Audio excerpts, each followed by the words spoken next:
Buenas tardes. Gracias, Adrián. Vamos a continuar. Espero que hayan disfrutado estos días de vacaciones. Se nos está muy rápido, pero hay que continuar con las clases. Entonces, vamos a iniciar. Me faltan 3 personas más, pero ya estamos la mayoría. Entonces, para iniciar, le voy a pedir, por favor, a Charbel. Charbel, por favor, ¿puedes abrir tu micrófono? Hola, buenas tardes, profesora. Charbel, buenas tardes. La última clase, vamos a ver si lo recordamos, Charbel, si no ahorita entre todos vamos a recordar la variable que empezamos a ver en las últimas clases. ¿Tú recuerdas algo de lo que vimos?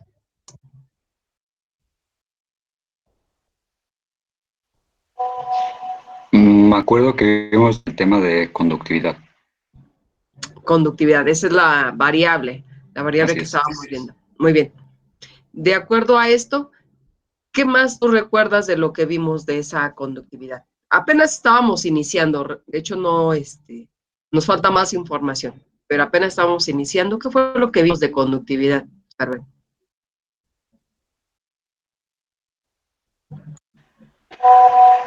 Bueno, empezamos a ver las sustancias ionizadas, así como puede ser el agua con el sal. Entonces ahí empezamos a abordar el tema de la conductividad. Ok, lo que son los iones.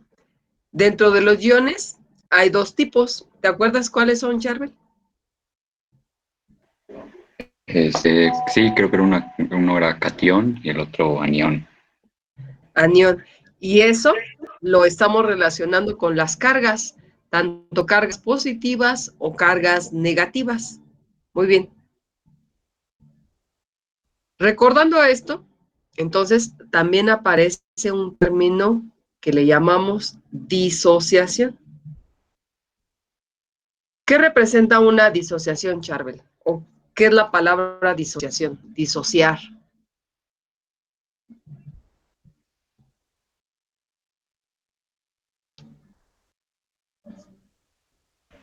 Creo que es la separación de una molécula. Por ejemplo, en la fórmula NaCl, la separación del sodio y el cloro.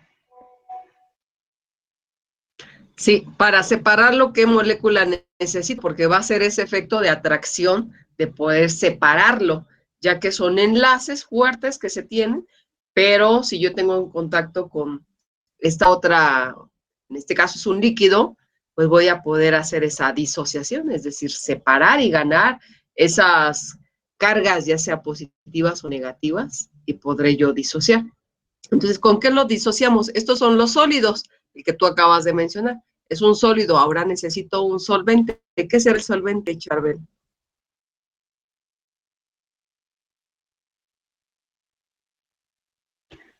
Recuerdo que en todo caso la molécula era el H2O que rompía el enlace, el agua. La del agua. Gracias, Charbel. El agua tiene esa función de disociar, precisamente de separar, eso es lo que vamos a hacer, separar esa molécula. Entonces ya recordamos un poquito qué es esa disociación, porque la conductividad, lo que buscamos en la conductividad o el analito que necesitamos encontrar en la conductividad, son esas sales presentes, esas cargas positivas o negativas que yo puedo tener al combinar un soluto con un solvente. Entonces, la conductividad me está indicando un paso de flujo de energía, de electrones, a través de una solución líquida. También se da en los sólidos, y eso ustedes lo manejan muy bien, pero, sin embargo, también se presenta en los líquidos. Ok, bien. Entonces, voy a presentar mi pantalla, porque vamos a continuar con esta variable. Creo que hasta ahí nos quedamos. Entonces, déjenme compartirla. Estoy para continuar con este tema.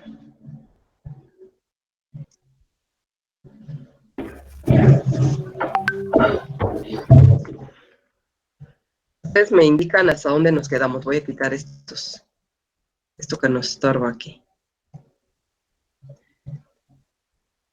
Hablamos de los electrolitos, jóvenes, que es esa parte de las cargas, de la disociación.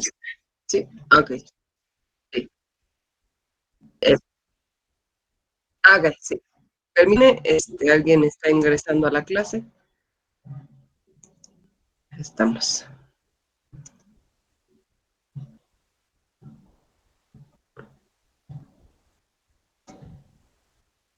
Muy bien, entonces vamos a tener estos famosos electrolitos.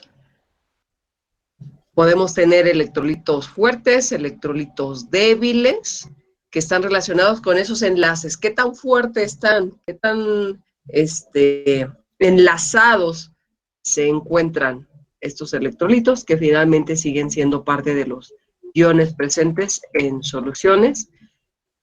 No recuerdo si vimos esta parte de la disociación del agua, creo que sí, donde hablábamos de la disociación del agua, y en este caso, al combinarlo con un sólido, yo lo puedo hacer y todavía voy a aumentar la disociación que pueda presentar a medida que yo aumento la temperatura. Ese es un factor importante a considerar cuando hablemos de, en este caso, de la disociación de algunos sólidos presentes en el agua, en un solvente. Y aquí aparecía lo que eran las unidades de concentración, mol por litro, puesto haciendo nada más el ejemplo solamente de la disociación del agua, solamente la pura agua. Y por lo tanto, aparece aquí que la conductividad total es una contribución de la sustancia disuelta más la contribución de la autodisociación del agua, en este caso, para obtener un valor deseado. Creo que hasta ahí nos quedamos. ¿Alguien me puede indicar? Por favor.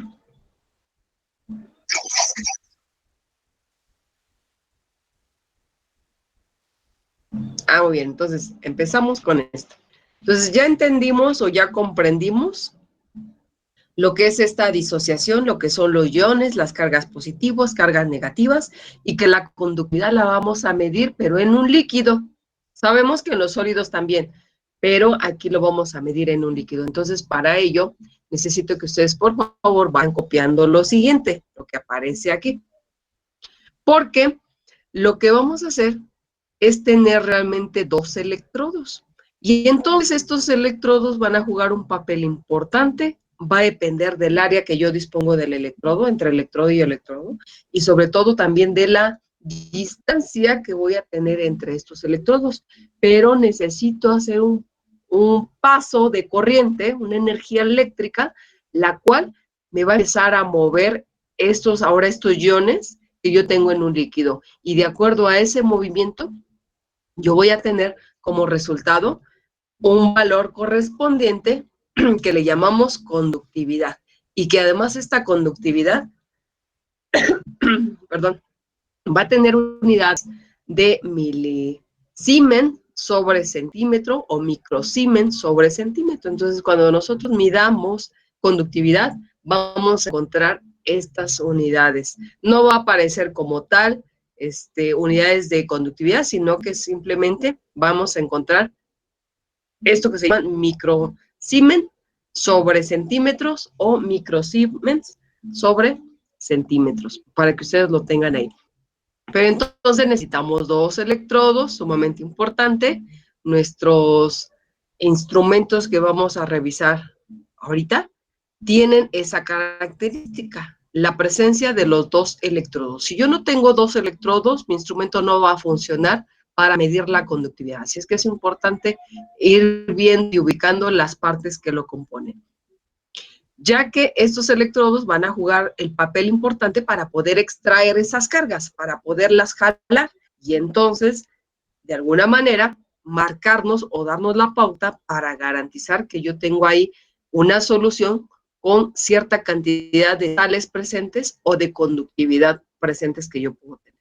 Entonces, por favor, dibújenme esta parte del cuadrito. Simplemente es un recipiente, y en este recipiente tenemos un líquido, y dentro del líquido, pues obviamente vamos a tener estos iones presentes y vamos a tener estos dos electrodos, el paso de la corriente, necesito aquí el paso de la corriente.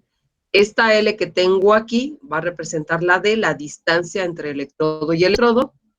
Y esto, bueno, se hace una analogía con la ley de Ohm para verificar entonces, en este caso, cómo es el paso de la energía de la corriente, pero a través de estos electrodos para obtener una conductividad ya real, que podemos nosotros estar midiendo en las soluciones líquidas, al generar esa disociación y el poder detectar esos iones, tanto cationes como aniones presentes en una disociación. Entonces, por favor, váyanlo copiando. Las unidades, no se les olviden, por favor, las unidades que se manejan.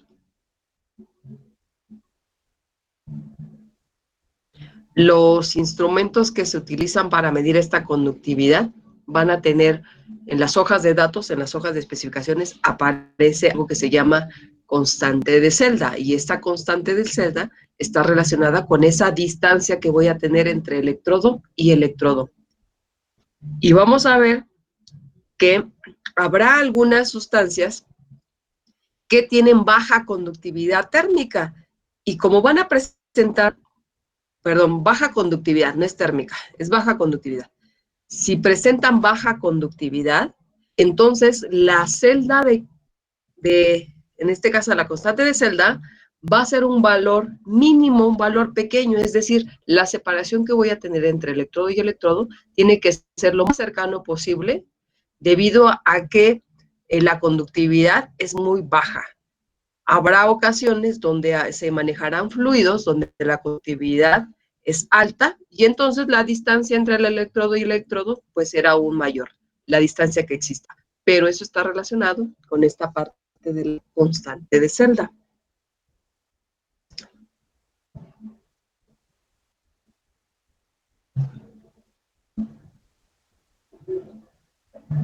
Podemos continuar, ya terminaron de copiarlo. Si no, bueno, esperamos un poquito más porque están dibujando igual este recipiente donde están los electrodos. Les envié un video para que ustedes recordaran qué eran esos iones, qué era la disociación. Entonces, está interesante el video que les envié. Ojalá que lo hayan podido ver y si no, terminando la clase, lo puedan ver y puedan entender o podamos entender por qué esta conductividad.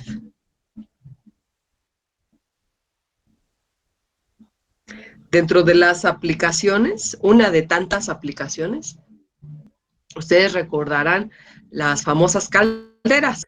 Dentro de esas calderas, recuerden que se utiliza un agua suave, un agua libre de calcios, de magnesios, de sólidos altos.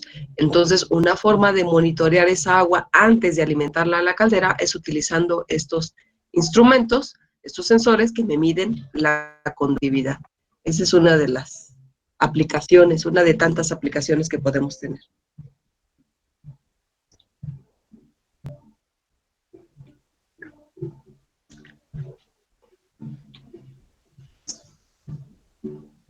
¿Cómo van? ¿Ya casi terminan?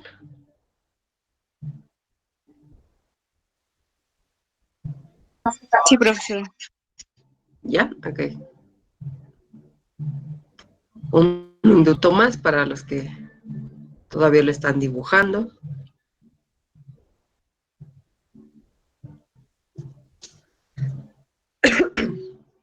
Así es que esta variable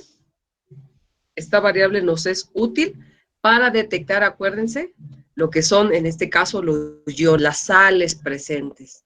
Esas cargas positivas, esas cargas negativas, que yo puedo estar manejando en los fluidos.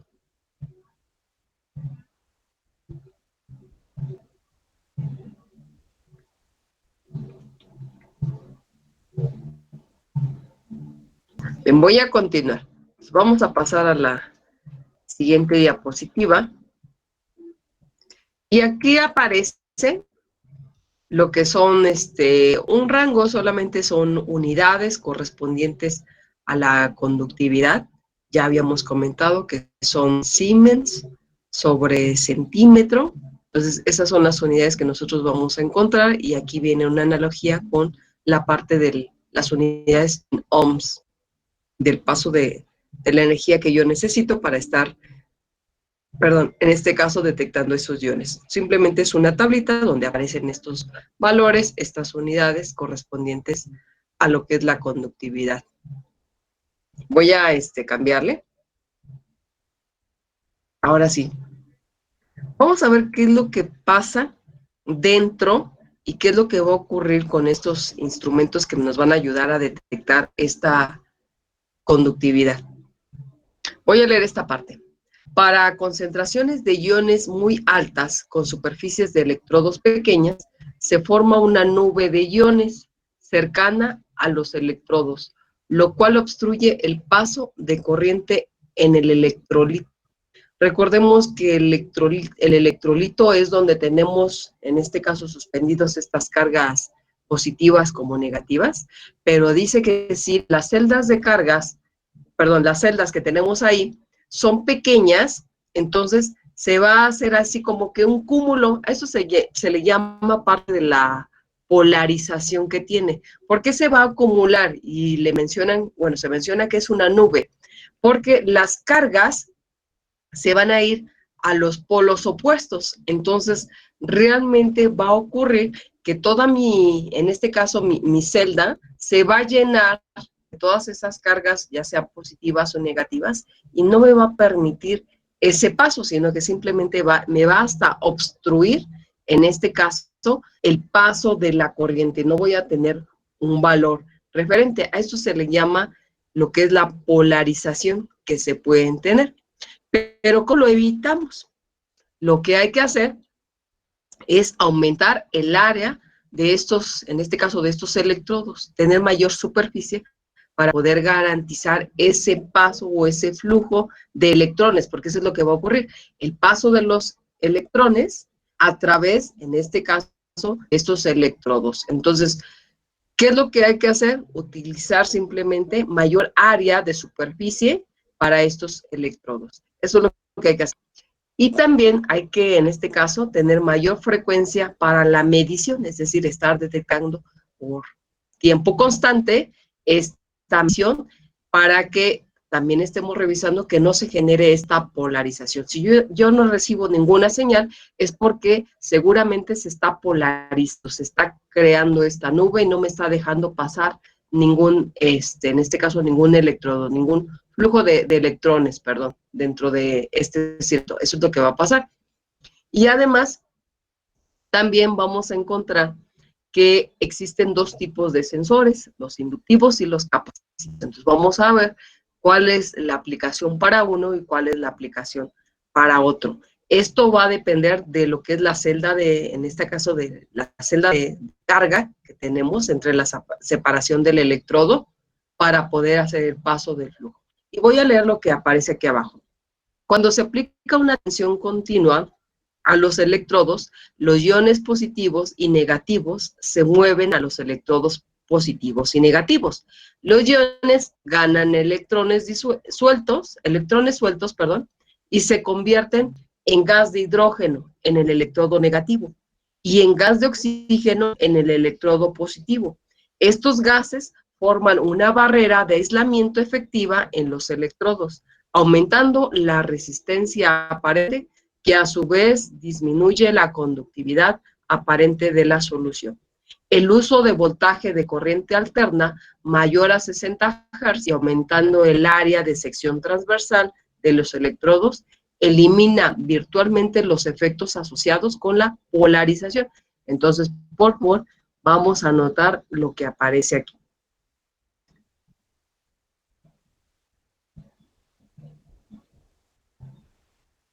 Anoten polarización y lo subrayan, por favor. Y entre paréntesis le ponen gases que forman una barrera en los electrodos. Para no escribir todo esto, Gases que forman una barrera en los electrodos, que disminuye la conductividad de la solución, que disminuyen la conductividad en la solución.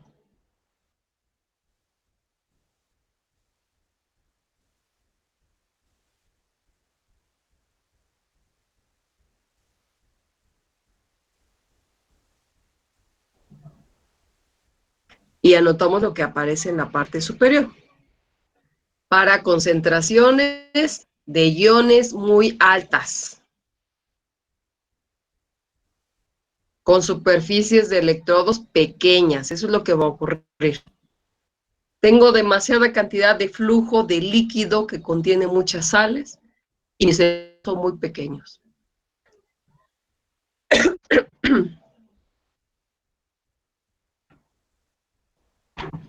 Lo cual evita el paso de la corriente en el electrolito.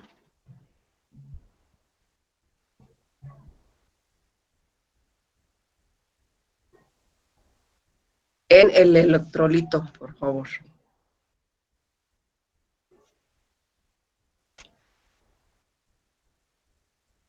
¿Cómo se mejora?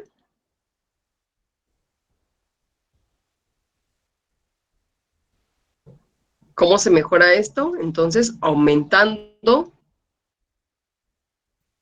el área del electrodo. El área del electrodo.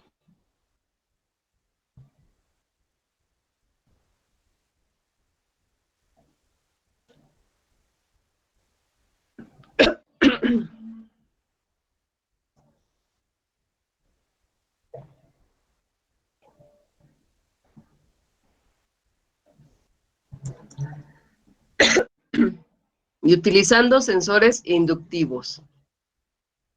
Sensores inductivos.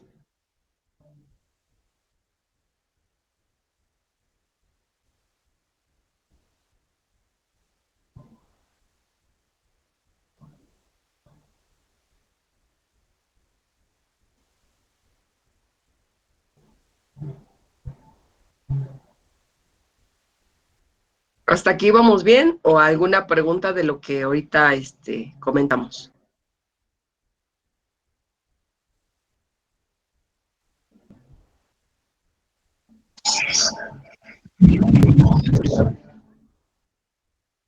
¿No escuché bien?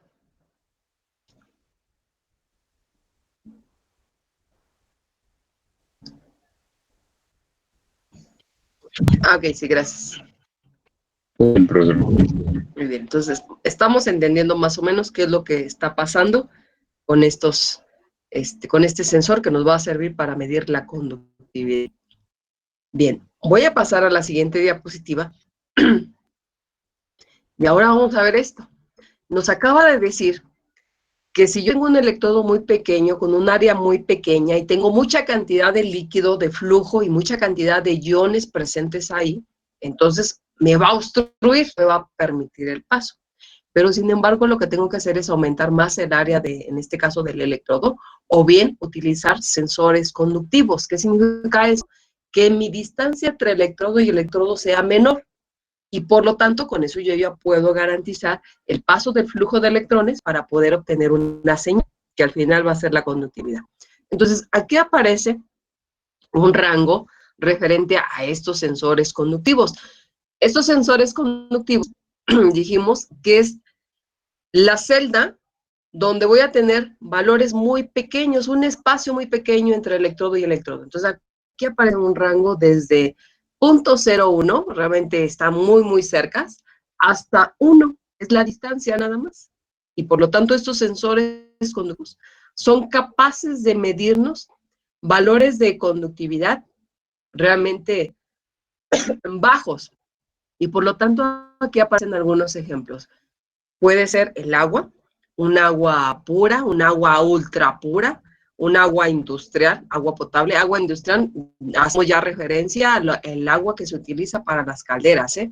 Ahí ya se tiene otra, una aplicación. Entonces, aquí vienen unos rangos. Solamente vienen de algunos, puse algunos, ¿no? Hay más, hay otros más, pero aquí vienen unos para que nos demos cuenta más o menos en dónde estamos, ¿no? ¿Qué tipo de fluidos se pueden estar utilizando para medir la parte de la conductividad? Sin embargo, cuando aumenta la cantidad de conductividad, o en este caso de las sales, de esos iones que tenemos ahí disueltos en el agua, pues vamos a encontrar que vamos a tener sensores, en este caso, inductivos, que van a tener una celda de carga más grande, más amplia, es decir, la separación entre los electrodos, y por lo tanto yo podré estar teniendo valores más altos de conductividad, y aquí aparecen ejemplos, lo que es la cerveza, la leche, jugo de naranja, jugo de manzana, jugo de tomate, y dentro del proceso, o dentro de la industria de la transformación, nos vamos a topar con algunos fluidos, como son los ácidos, ¿no? Entonces ya hablamos ahí otras cuestiones, el ácido fosfórico, el ácido sulfúrico, la sosa cáustica, que se pueden utilizar. Entonces, por favor, en su cuaderno, por favor, nada más vamos a anotar lo que son estos rangos de celdas para los sensores conductivos y los sensores inductivos, y pongan 2 ejemplos de cada uno. ¿De qué fluidos podemos medir, en este caso la conductividad, junto con su valor, así como aparece aquí en la tablita, para que tengamos este rango de referencia para eso, ¿no? Recuerden que estamos hablando solamente de líquidos, ¿eh? Solamente de líquidos, medimos la conductividad en líquidos.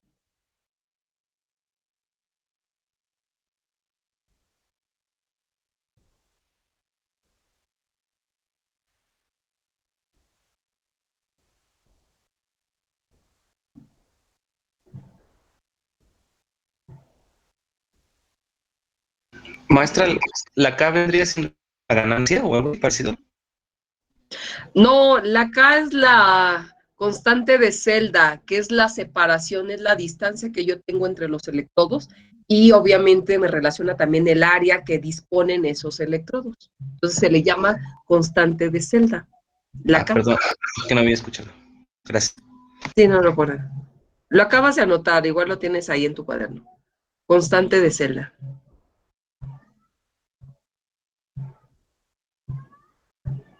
Abarca lo que es la separación de los electrodos y el área disponible de estos electrodos.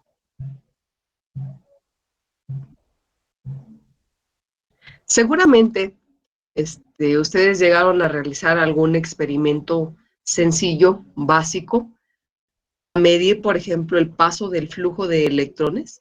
Hay un experimento muy sencillito donde se coloca o se tiene un limón, y en ese limón se le colocan 2 electrodos. Pueden ser de grafito, pueden ser de algún otro metal, o 2 clavos, por ejemplo. Y entonces los conectan para cerrar el circuito, y ponen un LED junto con una pila, puede ser útil, o si no directamente nada más con el puro limón. Entonces, cuando hace el paso del flujo de electrones, vamos a observar que se empieza a encender el LED y la intensidad que tiene. Ese es un ejemplo, nada más. Pero tenemos los 2 electrones, perdón, los 2 electrodos colocados ahí en la fruta, en un jugo, lo que es el limón realmente.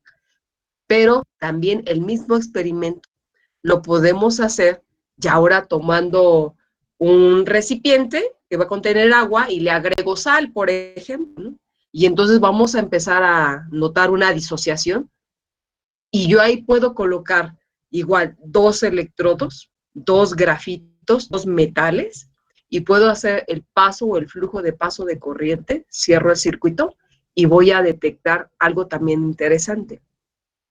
Si yo utilizo un grafito, lo que es por ejemplo, el grafito de un lápiz, o tal vez el grafito de una pila, que ya no utilicen, los puedo yo utilizar. Voy a observar como que de repente se empiezan a generar un poquito de burbujas alrededor de ese electrodo. Es una reacción lo que están llevando a cabo. Pero en algunos otros casos, cuando se coloca lo que es un clavo, por ejemplo, se nota todavía más y se empieza a notar, si yo lo dejo un poco de tiempo, se va a empezar a notar como que ese clavo se empieza a desgastar, como si se estuviera oxidando y se ven más burbujas alrededor de él. Es una electrólisis lo que se está llevando a cabo, es una reacción que se está llevando a cabo, pero sin embargo nos permite, en este caso, verificar que efectivamente está pasando los electrones, que en este caso las cargas positivas y negativas tenemos presentes en un líquido, en una disociación, pues está fungiendo o está haciendo el papel de mover esos electrones y además lo notamos por la intensidad, en este caso del LED que vamos a tener ahí puesto, o puede ser hasta una alarma sonora, puede ser que lo pongamos y también vamos a detectar ese sonido, ¿no? Pero por la presencia de ese flujo de electrones a través de una solución que se puede presentar. Entonces, esa es una práctica que tal vez algunos de ustedes hayan realizado en la escuela, a lo mejor en sus clases de química, que son más comunes, donde se realizan esos tipos de experimentos, pero solamente se hace pasar el flujo de electrones a través de un circuito.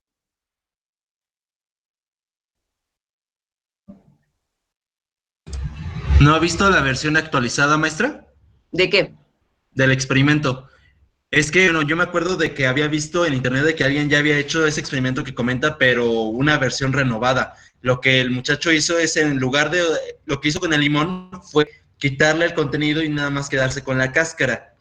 Agarró el LED y el cable con el que se conectan las USB o, por ejemplo, los mouse, lo tenía cortado y conectó el LED a esa entrada USB y luego metió el LED dentro del limón y luego lo conectó a la laptop y pues prendía. No, ese no lo he visto, Adrián. ¿Nos puedes ayudar? ¿Lo puedes buscar? Y no encontré la foto original, nada más, lo más cercano que encontré fue pues o sea, la idea es lo que ahorita les voy a pasar en el chat, pero en lugar de la lámpara tan sencilla, pues tenía pues un limón. Pero es básicamente eso. Ya está la dirección ahí. Ok, bueno, ahorita nada más vamos a terminar de copiar esto y ahorita vemos lo que tú nos mandaste. Gracias, Adrián. Sí, esa versión no la había yo visto, pero efectivamente es el paso de ese flujo de electrones que tenemos ahí y que tiene varias aplicaciones. Me indican cuando terminen de copiar estos ejemplos, por favor, para que ahorita veamos el video que nos mandó Adrián.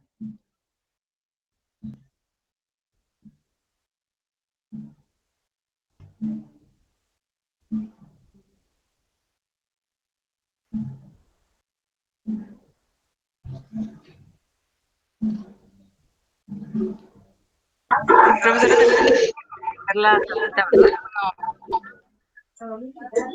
No, solamente van a copiar 2 ejemplos, en este caso de los fluidos que se utilizan, utilizando sensores conductivos o bien inductivos. Nada más 2 ejemplos de cada uno. Ah, ok. ¿Sí? ¿Ya? ¿Los demás ya terminaron igual de verlo? Perdón, de anotarlo. Sí, profesora. ¿Ya? Ok. Entonces lo voy a quitar para que podamos ver lo que nos el compañero. Estoy poniendo otra cosa. Adrián. Ok. Entonces vamos a ver lo que nos mandó Adrián y ahorita lo comentamos, por favor. Just need a few copper pennies, some wire, galvanized nails, those lemons life gave you, and science.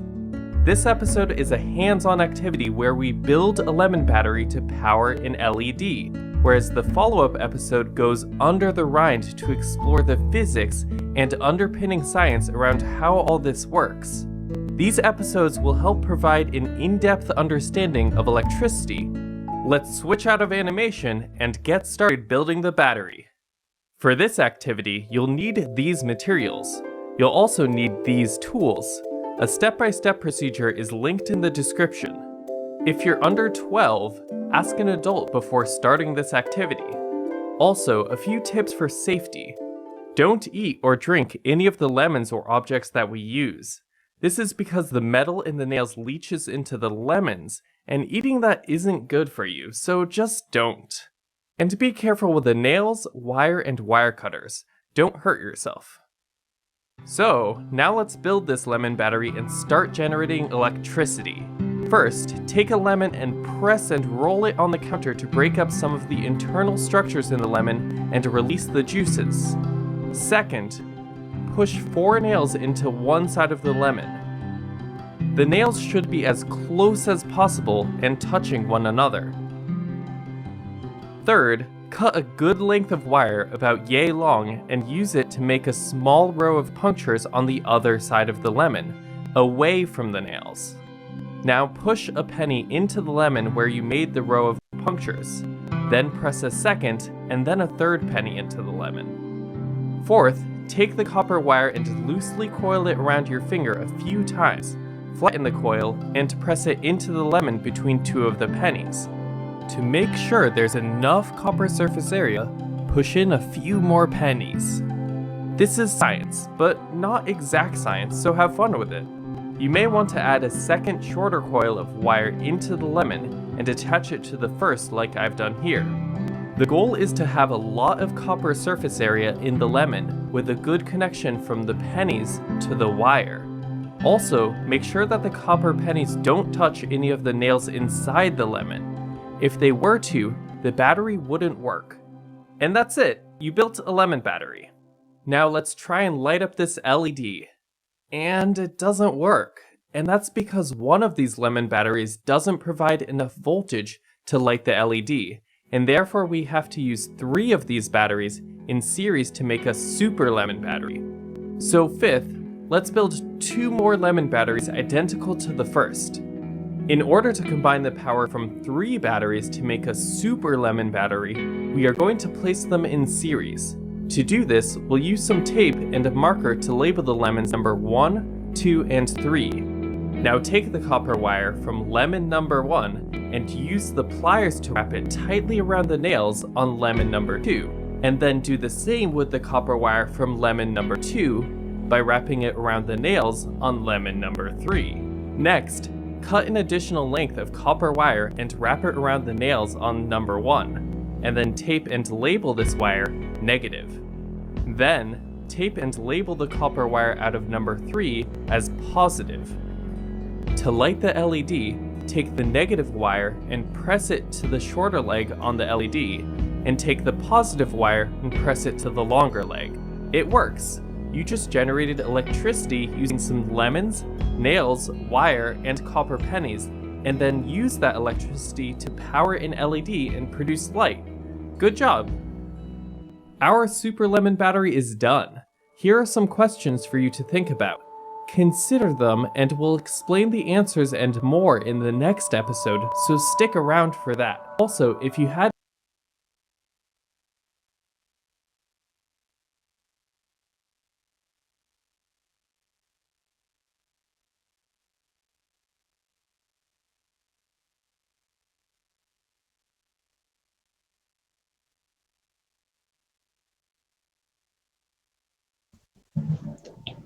¿Listo, jóvenes? Bueno, nos mandó 2 Adrián, no sé cuál vieron.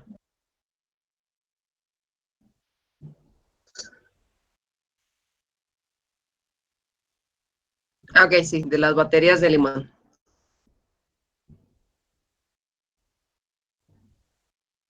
¿Los demás ya terminaron de verlo? Sí, gracias, Ariel.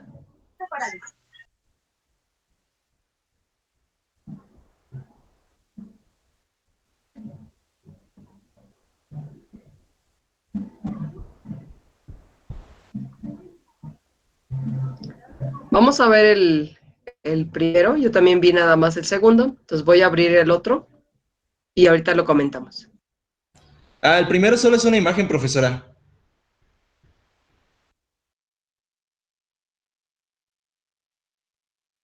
Ok, sí, Adrián, ya lo vi, que es la lámpara que nos decías, ¿verdad? Sí. Ok. Muy bien, gracias, Adrián. Entonces, ese video que acabamos de ver es precisamente el paso del flujo de la energía, en este caso tomando como fuente las baterías, o como baterías más bien estos limones, ¿no?, que vimos ahí. Además, están enlazados, están en serie, ¿no? Entonces, eso es lo que pasa físicamente cuando hablamos de conductividad, ese paso del flujo de electrones, pero solamente en líquidos.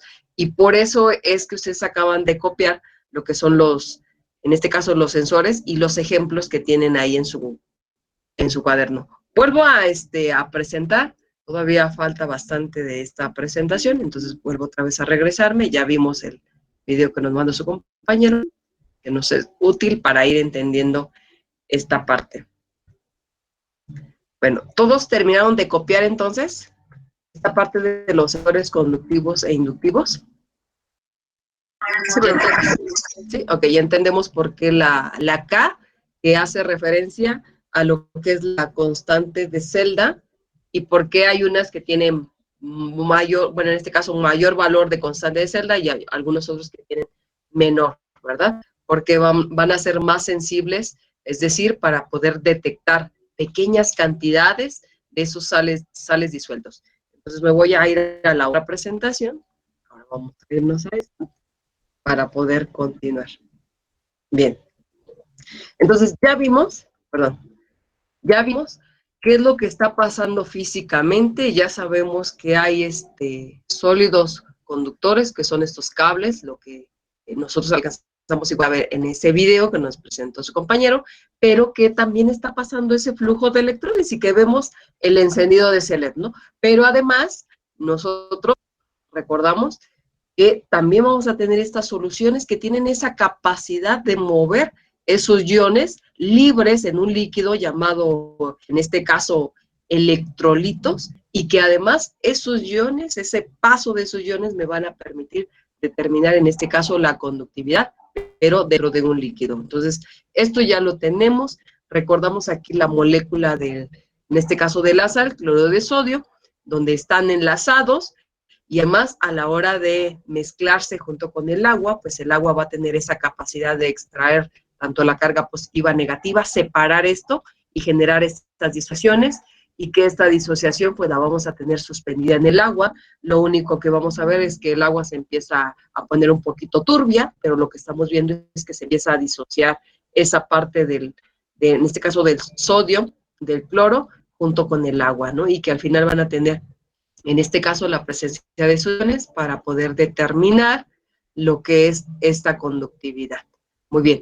Ahora, aquí aparecen dos más que también son importantes mencionarlo. Lo que es un ácido y una base. El ácido tiene una característica porque en su molécula va a tener lo que es el átomo de hidrógeno. Entonces, aquí tenemos, por ejemplo, lo que es el ácido clorhídrico, HCl, y entonces ese ácido clorhídrico es un líquido, no es una sal, pero es un líquido que a la hora de combinarlo con el agua, pues también va a tener esa función de disociarse, de separarse con esa molécula del agua. Y de ahí vamos a tener precisamente lo que es este ácido. O bien las bases, para ir recordando un poquito esto. Las bases, o una base se puede identificar porque tiene la presencia de lo que es el OH, llamado oxidrilo. Entonces vamos a tener aquí un ejemplo que es el hidróxido de sodio. Na es el sodio y OH es el oxidrilo, entonces ocurre lo mismo. Entonces no nada más es con agua y con sales, con sólidos, sino que también yo puedo tener un líquido junto con el agua y puedo generar lo mismo, el paso de la energía de los iones libres que se presentan dentro de esta solución. Bien, entonces vamos a continuar. ¿Le puede dejar otro momento? ¿Le puede regresar tantito? Sí, me regreso a la... Ahí está.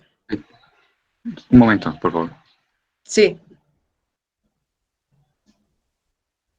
En esta imagen que estamos viendo, esta figura, está el recipiente y estamos viendo que hay ahí aniones y cationes, que son esas esferitas, de lo que es la blanca y la naranja. Entonces ya están flotando ahí, ya se están disociando ahí. Eso no lo vemos en realidad, esa es una forma de representarlo, pero en realidad vamos a ver que simplemente es el líquido que tal vez se vuelve como que agarra un colorcito, a lo mejor un poquito turbia el agua, pero eso es lo único que vemos, ¿eh? No vemos esferas, no vemos nada de esto, simplemente el instrumento tiene que ser capaz de detectar estos iones presentes.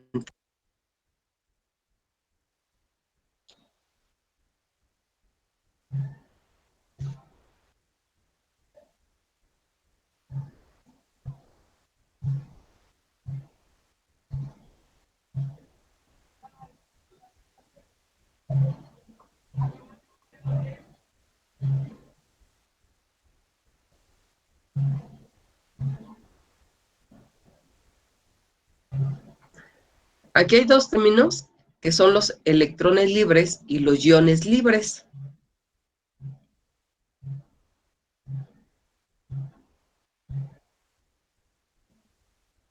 Entonces hay que ir comprendiendo qué es esto de electrones libres y de iones libres, ¿no? De los iones, acuérdense, hablamos de los aniones y cationes, esas cargas.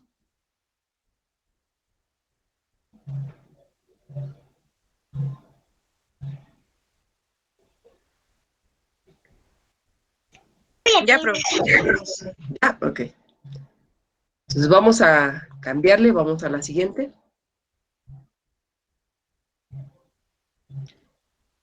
Esto es referente a la primera presentación que vimos, donde teníamos los electrolitos fuertes o los electrolitos débiles, y está relacionado lo mismo con la disociación.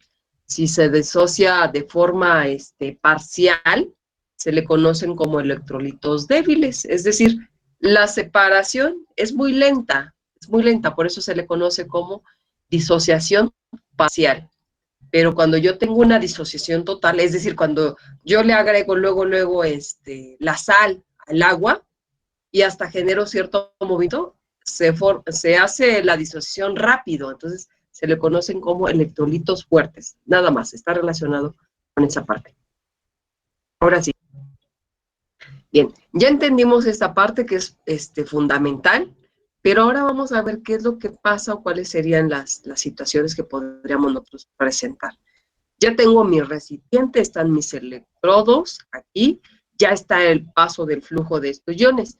Pero ¿qué va a pasar si yo no cierro el circuito? Por ejemplo, no tengo un voltaje aplicado. Entonces, ¿qué es lo que voy a tener? Pues no va a haber paso de corriente, no voy a estar captando ninguna señal, no voy a tener nada, sí van a estar ahí flotando, va a estar en el agua estos iones, pero no va a ocurrir absolutamente nada, porque los dos electrodos que tengo ahí, ninguno de ellos va a estar polarizado, entonces no va a tener ninguna consecuencia y no voy a tener absolutamente nada.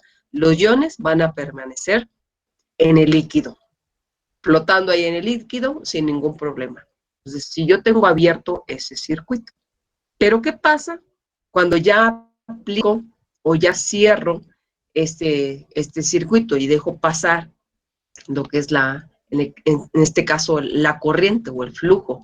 Entonces, si se aplica un voltaje, corriente directa, hay flujo de esa corriente, ya explicamos por qué, porque los electrones empiezan a mover, estos iones se empiezan a dirigir a las cargas opuestas y entonces pasa el flujo de los iones dentro de este circuito. Y vamos a tener que los iones se separan por el voltaje y el efecto de polarización baja la corriente cerca de cero. Entonces, ahí nosotros podemos tener ese efecto de polarización. Y ahora, ¿qué pasaría si yo aplico?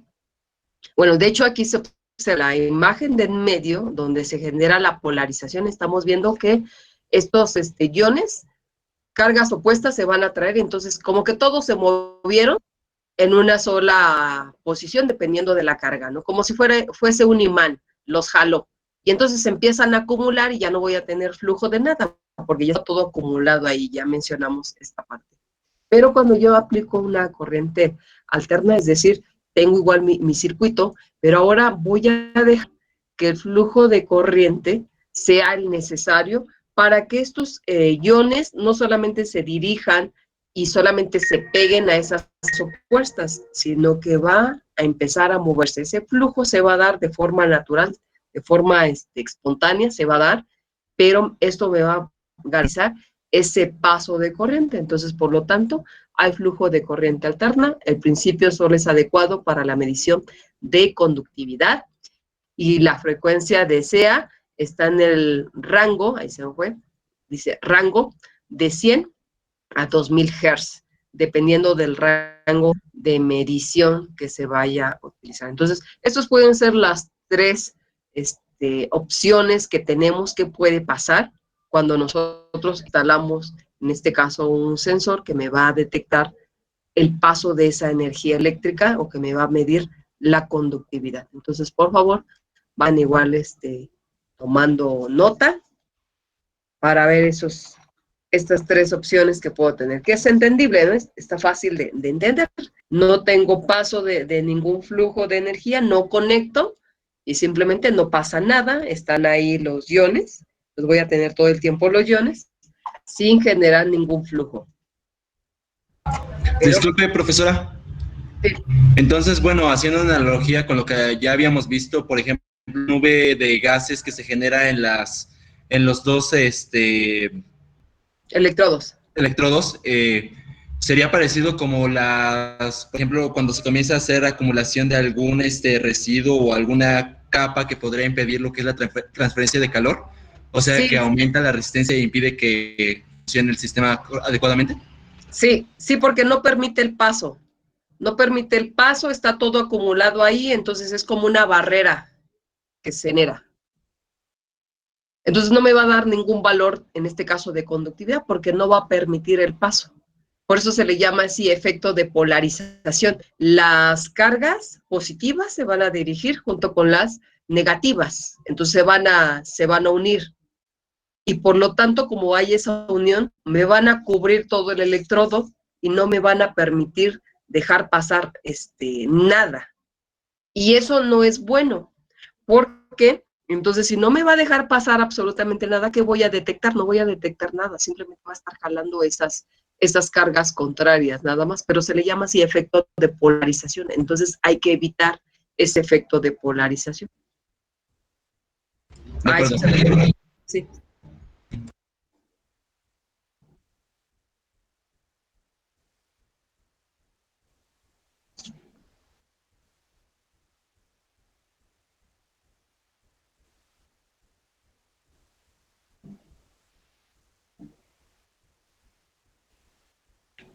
Ya dijimos o ya mencionamos cómo podemos evitar, ¿verdad? Esta parte de la polarización. Colocando electrodos más grandes, es decir, teniendo mayor área de contacto, o en este caso, la distancia que debe de tener la constante de celda para evitar este efecto.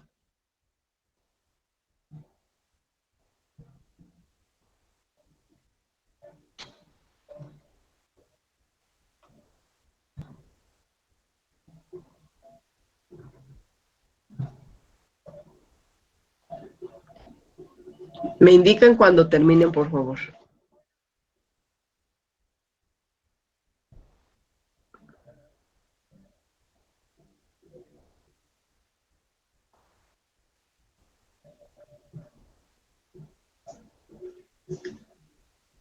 Mientras lo están copiando, voy pasando lista, aprovecho. José Roberto Álvarez. Gracias. Max.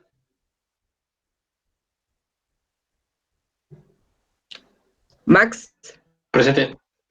Gracias. Lisbeth.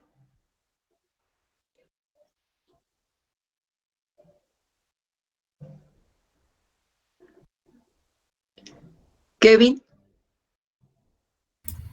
Presente, maestra. Gracias. Paulina. Presente. Gracias. Itzel Bueno. Presente, profesora. Ricardo Alfonso. Gracias, Itzel. Presente, maestra. Buenas tardes. Gracias. Sí, Armando. Presente, profesora. Gracias. Ariel. Presente, profesora. Sandra. Presente. Gisela. Presente. Karen. Presente. Gracias. María Fernanda González. Presente. Jessica, Evelyn, Presente. Luis Ángel, Sí, presente. Cristian, Alberto, Presente. Almadelia, Presente. Alexis, Presente. Jorge Arturo, Presente. Emanuel, Presente, profesora. Emily, Presente. gracias, Itzel Morelos, Presente. Gil Alexis, Presente. Arlet, Presente. Adrián, Aquí. Abdiel, Presente, maestra. Arturo Rosas, Presente. Arturo Toshiro, Emanuel Torres Presente, profa. y Nacía. Presente, profesora. Gracias. Bien, ¿ya terminaron de copiarlo para continuar?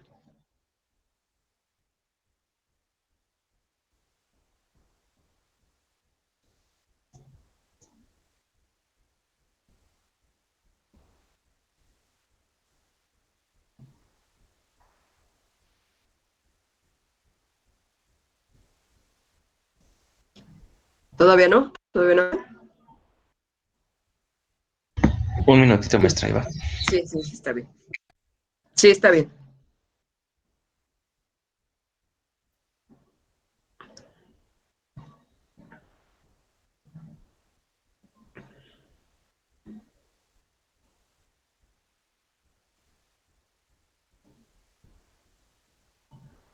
Hay algunos sensores de conductividad que utilizan una conexión triclam.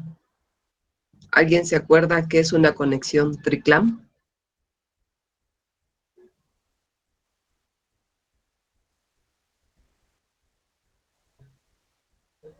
¿No? ¿Nadie se acuerda? Una conexión triclam, No. ¿no? Era conexión sanitaria, ¿no? Bueno, Sí, sí. ¿Y qué significa esa conexión sanitaria? ¿Por qué sanitaria? Esto es un instrumento, bueno, ahorita los que vamos a ver, son instrumentos continuos. ¿Cuál fue la pregunta, maestra? ¿Qué es una conexión triclam? Como es un instrumento continuo, lo puedo colocar en tuberías y lo puedo colocar en tanques.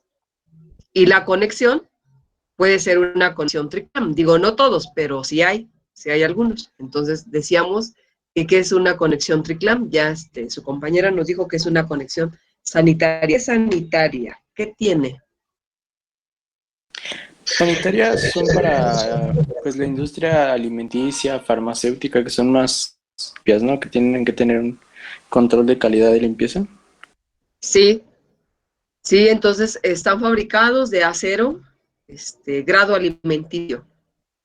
Acero inoxidable, grado alimenticio. Entonces estas conexiones Trinclam, por eso son sanitarias, efectivamente, porque hay que cuidar, en este caso no se vaya a contaminar mi producto o el fluido al cual se le está midiendo, en este caso, la conductividad. Entonces yo lo puedo montar, decía, puede ser en una tubería o puede ser ya directamente igual en tanques. Como es continuo, pues voy a tener esa ventaja de estar recibiendo una señal constantemente de conductividad al paso del fluido. Siempre hay que garantizar que estos instrumentos estén en contacto con el líquido, siempre, siempre, y sobre todo en esta parte donde están los electrodos, porque si no está en contacto con el líquido, entonces tampoco me va a servir de nada, que sería esa la otra opción. Si yo no tengo ningún líquido, así podré tener mi conexión triclam, podré tener mi instrumento instalado, pero si no está en contacto con el líquido, entonces ¿cómo va a generar ese paso del flujo de iones libres a través del circuito? No puede hacerlo. Entonces siempre es necesario que nuestro sensor esté tocando el líquido, siempre hay que cuidar eso. A la hora de hacer el montaje hay que cuidar que siempre esté tocando el líquido para tener una señal.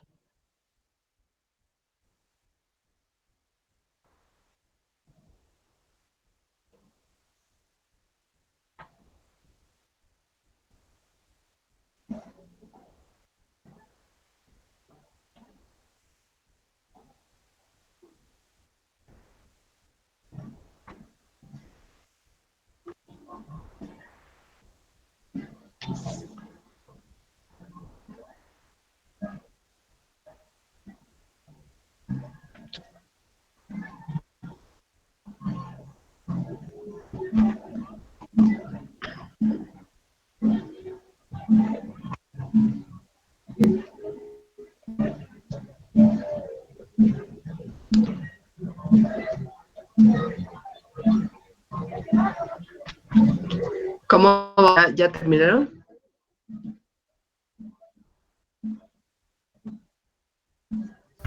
Yo ya, profesora. Ya, maestro. Ya, ok, gracias. Ya. Bien, gracias.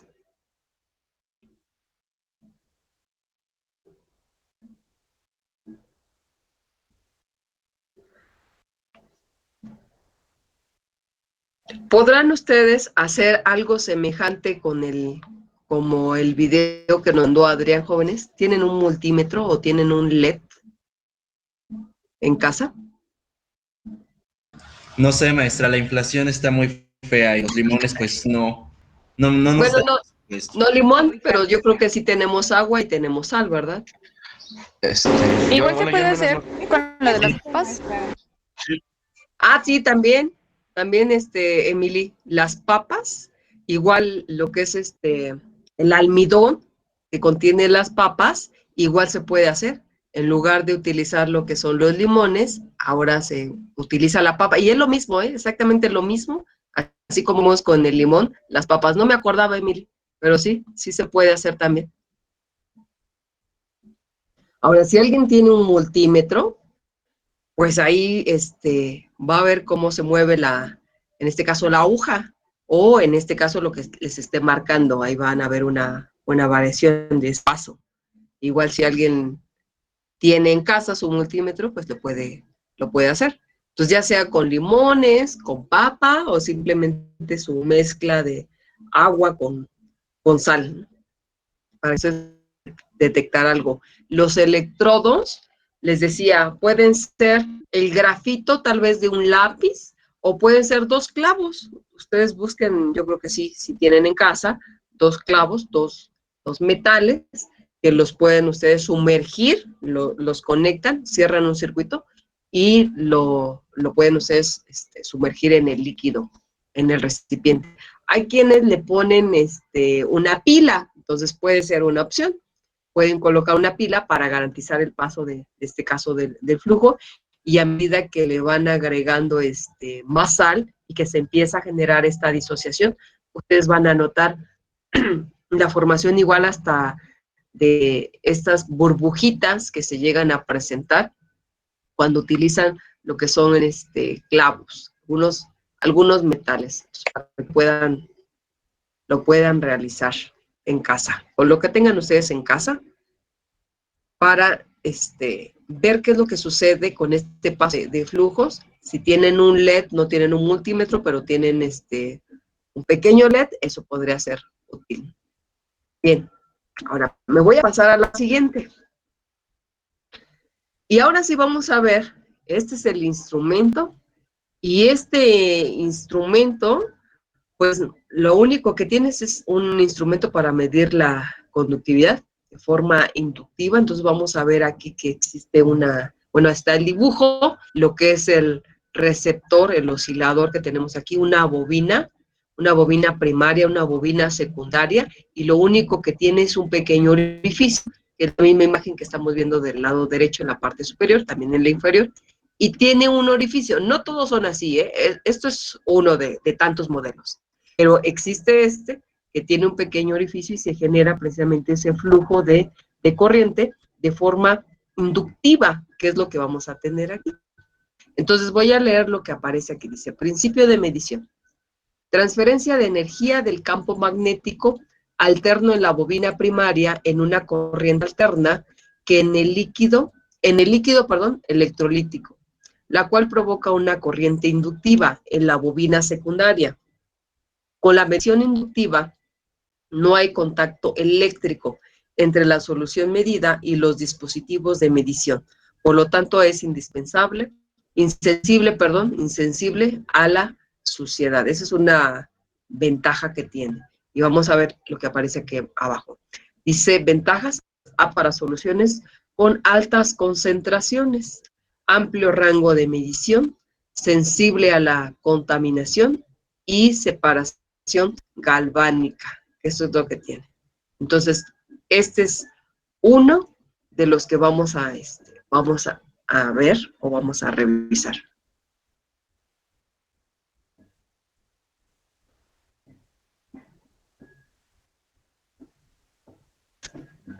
Entonces, por favor, nada más dibújenme esta partecita donde están las bobinas, primaria y secundaria, y por ahí es por donde va a fluir o va a pasar el fluido. Esto debe de estar inmerso, siempre debe estar inmerso en el líquido, ¿eh?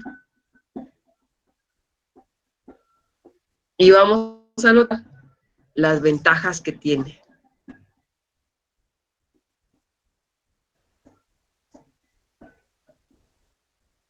Apto para soluciones con altas concentraciones.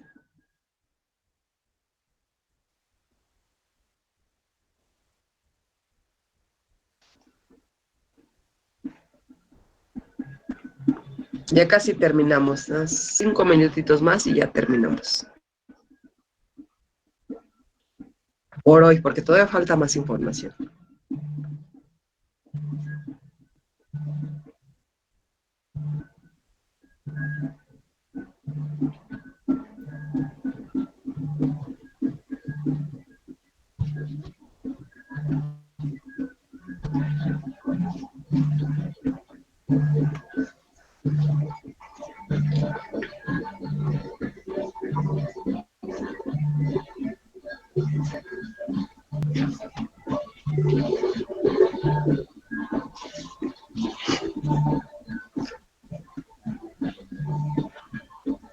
Continuamos para ver el otro.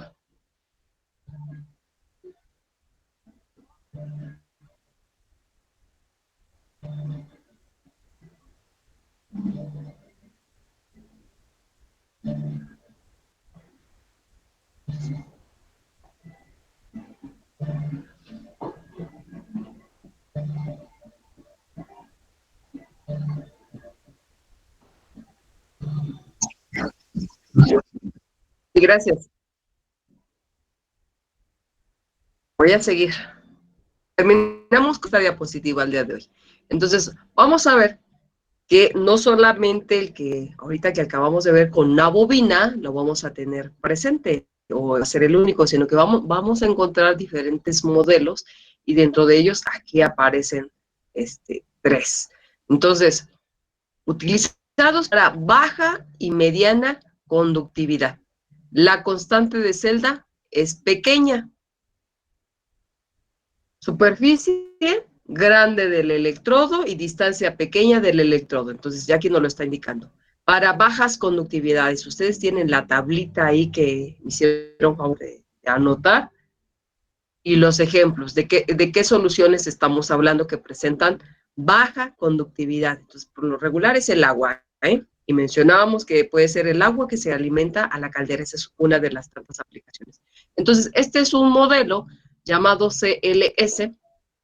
Estos que están aquí tienen, en este caso, una constante de celda que aparece su valor de K. Y observen ustedes, la forma tiene una conexión triclam. La estamos viendo aquí. Estos dos que están aquí tienen conexión triclam. Entonces, por ejemplo, este que aparece, este es de la marca Endres & Hauser, el de medio. Entonces, aquí tiene la opción de combinar, creo que si ustedes lo recuerdan, si lo vieron, la parte de los MemoSense que Endres & Hauser maneja. Entonces, yo puedo colocar, por ejemplo, este sensor, puedo colocar un electrodo que me pueda medir conductividad, lo quito, lo desmonto y vuelvo a conectar otra que tal vez me mida pH. Entonces lo puedo hacer. Entonces, esta es una de esas opciones que ellos tienen. Pero sin embargo, tiene una conexión triclam, que lo estamos viendo aquí. De hecho, hasta el material, ¿no? La forma, el material que vemos en estas imágenes, lo hace totalmente distinto al anterior y al que tenemos de nuestro lado derecho. La constante aquí de celda parece que es de 0.1, entonces bajas cantidades de conductividad o mediana conductividad que puede presentar estas soluciones. Y vamos a ver que tiene pequeños orificios, de hecho el orificio igual lo vemos en la parte inferior. La parte interna, obviamente vamos a tener esos dos electrodos o celdas que me van a permitir estar sensando ese paso de los iones a través del circuito, ¿no?, que tenemos aquí. Entonces, lo mismo esto. Cuando se instala, ya les dije que esto debe estar inmerso en el líquido, entonces tengo que garantizar que el fluido esté pasando por estos orificios para poderlo detectar, porque si no pasa, entonces no voy a poder detectar ningún valor de conductividad. Y que tenemos aquí tiene las siguientes características. Tiene una constante de celda alta, ya arriba de 1, pues ya se menciona que es un poquito más alta, una superficie pequeña del electrodo, una distancia grande del electrodo y utilizado igual para mediana conductividad. Entonces, materiales distintos vamos a encontrar diferentes tipos de constantes de celdas de carga. Esto va a depender del modelo que se llega a seleccionar, pero sobre todo de la cantidad de sólidos que consideremos que estén presentes o que podamos nosotros detectar en nuestras muestras, ¿no? Entonces, esto está referenciado con mi proceso. ¿Qué características tengo? ¿Para qué quiero ese fluido? ¿Por qué voy a medir la conductividad? Y al final, pues de alguna manera, pues esto me va a garantizar que opere de la forma más adecuada o correcta mi equipo. Si hablo de la caldera, hay otras aplicaciones más. Si estoy hablando de tratamientos de agua, pues un agua a la cual a lo mejor le voy a darle un uso y dependiendo de ese uso, pues voy a poder estar midiendo ciertos valores de conductividad permitidos. Pero si es ya un agua potable, entonces tendré que hacerlo. Las purificadoras de agua difícilmente, por lo menos las que yo he visto, no cuentan con estos tipos de sensores. Es caro, hay que invertirle, pero sin embargo sería muy bueno que los tuvieran para estar determinando esa cantidad de sólidos ahí disueltos de algunas sales. Digo, las sales no son malas, pero hay algunos otros iones que sí pueden perjudicar, ¿no?, en ciertas cantidades, en ciertas concentraciones que podemos nosotros tener y estar ingiriendo, ¿no? Pero si nos vamos a la parte de la industria cervecera, bueno, ahí ya ubicaremos otros tipos de sólidos igual ahí, de otros iones presentes, pero que suelen ser, tener ciertos rangos permitidos en cuanto a la producción y en cuanto al control de calidad del producto que ya se está elaborando, ¿no?, como producto final. Muy bien, entonces, hasta aquí terminamos, jóvenes. Se acabó nuestro tiempo y la siguiente clase vamos a ver, bueno, espero que sí puedan ustedes hacer este pequeño experimento, no les va a llevar mucho tiempo para que ustedes puedan colocar sus electrodos y puedan verificar si está pasando el flujo de electrones o de iones, si es que utilizan un líquido, agua, con estos sólidos, ¿no?, o con estas sales, para estar verificando o si detectan ustedes alguna variación ahí. Entonces, para que ustedes lo puedan hacer, voy a quitar esto y la siguiente clase, el día de mañana, vamos a ver hojas de datos referentes a este instrumento, qué características tiene, dónde se pueden utilizar y para que verifiquemos estas constantes de celda, ¿no?, que se pueden utilizar. Y continuamos con estas presentaciones porque todavía falta más de esto. Hasta aquí no sé si tengan alguna pregunta.